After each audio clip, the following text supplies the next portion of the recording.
Representative Zapata.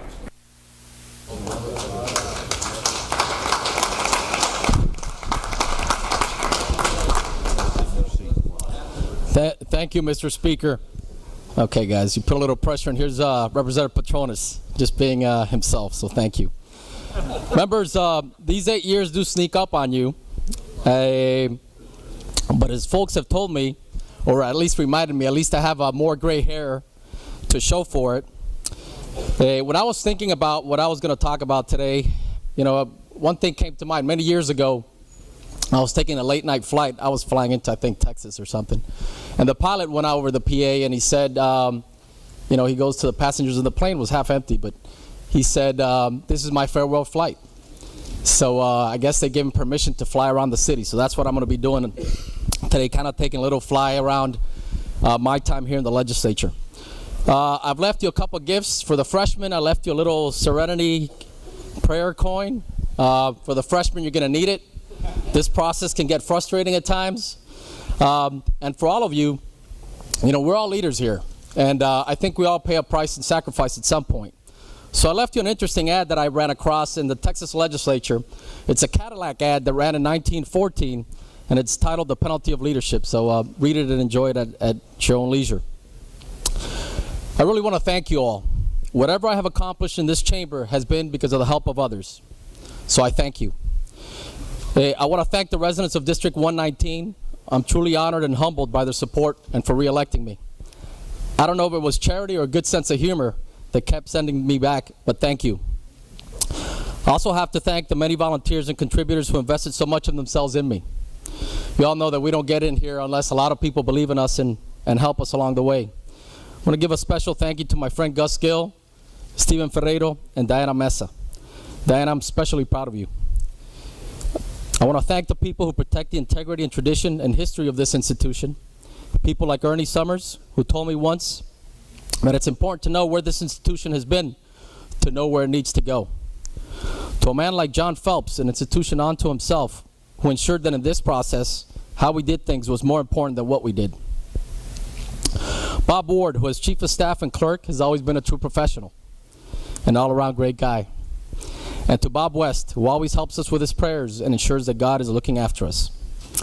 I have a little thank you list, so I'm going to ask for your indulgence here. And it's not by any means complete, but it's folks that I have bugged upon time and time again. Mike Hansen, Lucy Ciccone, I think is the way you say her last name, but I love Lucy. Amber Bell, Stephanie Massengale, Lisa Larson, Sharon Bradford. They were my staff when I chaired the the Social Services Committee. Rip Colvin, Michelle Davila, very special lady, Teddy Kramer, Philip Miller, Terry Smith, Paul Lipschitz. The bill drafting folks for helping me with all my amendments. As you guys know, I've done a few, so I've kept them busy. The House IT guys for always keeping me connected, because in this age of computers and whatnot, without those guys, we'd be in trouble. John Love for his cakes. I think we've all tried some of his cakes. And I know Representative here has enjoyed the chocolate cake, right? Hey, all the sergeants, guys. Sergeant, you got some great people with you. All these door folks that work the doors and you know, are so kind and always with a smile. And I remember, I think Representative Gottlieb said he wanted to take some of them home. I share the same feeling. Corey Clark, Drew Tillman, Sam and Angel. Sam is the guy who hangs up our portraits and whatnot in our office. Dwayne Green, a very brave cleaning guy. He works here at nights, and I don't know if you ever met him, but he walks around here in Tallahassee with a University of Miami football cap. So I'm quite fond of him. I've had 46 interns work in my office, 23 here in Tallahassee and 23 back in my district office. I want to thank Alex Dominguez, who's the Miami-Dade Delegation Director. And I've been fortunate to have 8 outstanding aides work for me during my time here. Brenda, who helped me get organized. Danielle, who helped me figure out things up here. Barbie, who has fought many battles with me. Juliet, who was very compassionate. Maria Alejandra, who always worried about other folks. Claudia, who was sharp as can be and taught me a little bit how to get organized. Maria, who takes care of my constituents back home nowadays. And Tice, an amazing, unbelievable hard worker. So thank you, Tice. Okay. I want to thank my former vice chairs, Representative Holder, Representative Abashan. You guys are outstanding legislators, and I can't thank you enough for for helping me and working with me, and I look forward to your many future accomplishments. To Representative Merzen, who gave me probably about 300,000 calories worth of Snicker bars during my time here, and that's the way I usually vote for his amendments. I want to thank the lobbyists for being a source of frustration, and all the staff for being a source of inspiration. I also want to thank Ray Sampson for his service. He is a good man. I miss him, and I wish him well. To the Democrats, thank you for your hard work and dedication. You guys back there, I know you have it tough sometimes, but you have played the role of opposition party with honor, so thank you. I want to thank all the speakers I have served under, and especially Speaker Benz. He has left a great legacy in this institution. He brought integrity back to the House and taught me a valuable lesson, that power is as much about what you do as what you don't do. I pray for his health. And Speaker Creedle, can't thank you enough. Landslide Creedle, as we knew him in the freshman class.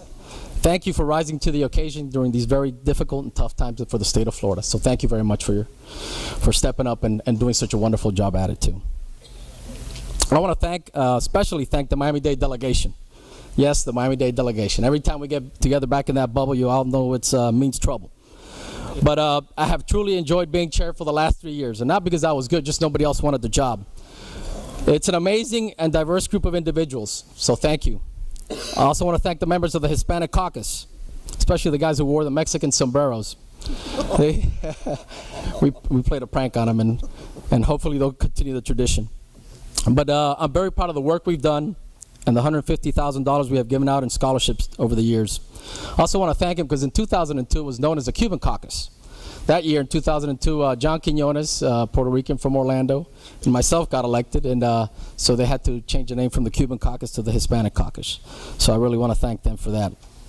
Mr. Speaker, my family back home in Colombia is watching, so if I could say just a few words in Spanish, if I may. Thank you, Mr. Speaker.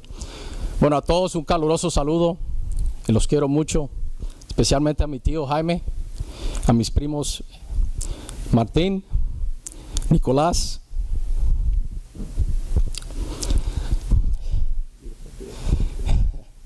Esteban y Carolina, y a todos los viejitos en mi distrito.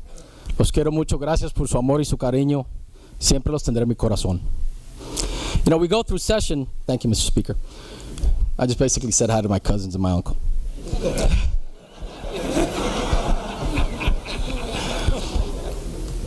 You know, we all have special memories, especially when we first walk into this chamber.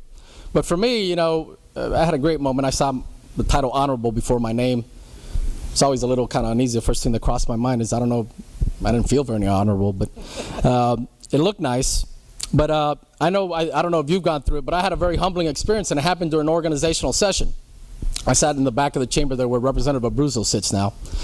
And you know, when you have a quorum call in your organizational session, I hadn't hit my button, didn't know what was going on, and Speaker Feeney starts calling out my name, Representative Zapata, and I'm back there waving my hand saying here like if I was in grade school.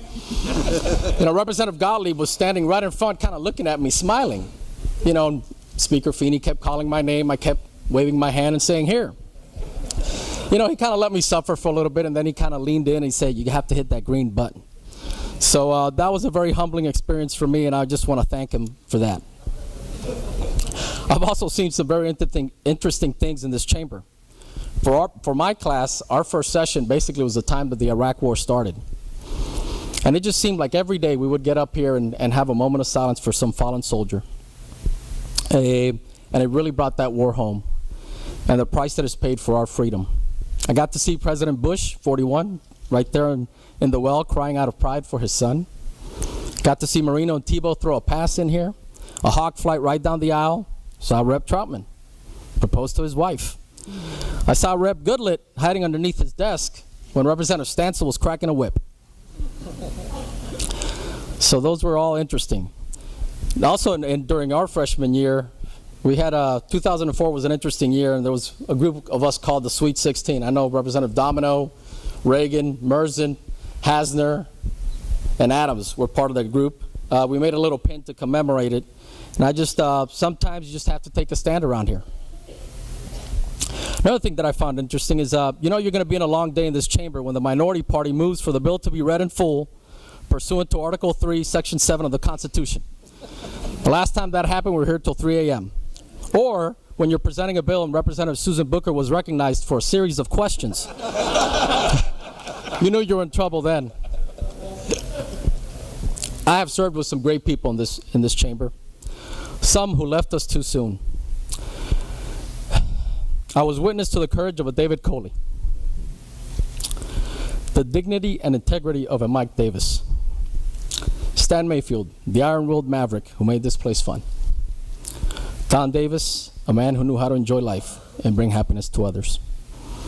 I thank him, and I'm grateful that I served with him. Let me share you two quotes that I have enjoyed here from members. I like to write little notes down, and I put them here in my drawer. And I know Rep. Patterson had a good one last year. He said, "A mind is like a parachute. It needs to be open for it to work." Very good advice. My favorite is one, and I think it's relevant to every single member in this chamber, and it was by Rep. Pickens in his farewell speech several years ago. We are not a subset of the Florida Senate. Members, we all have an obligation to protect the integrity of this body, this great democratic institution that so many Floridians rest their hopes and aspirations on. We are the Florida House, the people's house, the closest body to the people. Shoulder that weight. I have tried to do my part. We should be having more policy debates than partisan debates. We should lead more by our dreams and not pushed by our problems. I have truly enjoyed the responsibility and privilege of public service. Let me talk about immigrants for a moment. I am so grateful to this country. I don't know who's luckier, those who were born here or those who are Americans by choice. Interesting enough, 10% of this legislature are immigrants. Representative Brizet from Haiti, Representative Carroll from Trinidad, Representative Garcia from Cuba, Representative Gonzalez from Cuba, Representative Lopez Cantera from Spain, Representative Nair from Austria, Representative Roberson from Haiti, Representative Rogers from Jamaica, Representative Williams from Canada, Representative Workman from Canada, Representative Bernard from Haiti, myself from Colombia. We all have our stories here and how we got here. But it just shows how great this country is. I wouldn't be here if it weren't for my dad. My dad passed away last year during Thanksgiving weekend. He came here as a young man and studied in Georgia Tech. He taught me to love this country before I even set foot in it. This country has given me a lot, gave him a lot, and he wanted to make sure I never forgot. You wonder why I advocate for immigrants? Because he told me I had a debt to pay to this country. And you know, the many years I've worked with immigrants, you know, I see the very same dreams that my father had, very same aspirations that he had in others. So as we deal with this immigration problem that we have, and it is a problem, we do need to respect the law, but we also need to make sure that the law makes sense. What we can't do is suppress the aspirations and the contributions of those millions of people who came here for a better life. And I hope we all live up to that. As for my future, I really don't know what I'm doing next. Troutman has been extolling the virtues of marriage and fatherhood here for a while, so I guess I have to sweet talk a nice girl and see if I settle down. But as Toby Keith says in one of his songs, I'm not as good as I once was. There you go. Do the rest of the verse. I'll let you finish it up. But let me share with you a quote that sums it up for me. It's from Nelson Mandela's autobiography. It's called The Long Walk to Freedom. It says, "I have walked a long road to freedom. I have tried not to falter. I have made missteps along the way. But I have discovered the secret that after climbing a great hill, one only finds there are many more hills to climb. I have taken a moment here to rest, to steal a view of the glorious vista that surrounds me, to look back on the distance I have come. But I can only rest for a moment, for with freedom comes responsibilities, and I dare not linger, for my long walk is not ended." Members, I may be leaving this place, but this place will never leave me. Peace I bring you, and with peace I leave you. Thank you all for the friendship and the memories. God bless.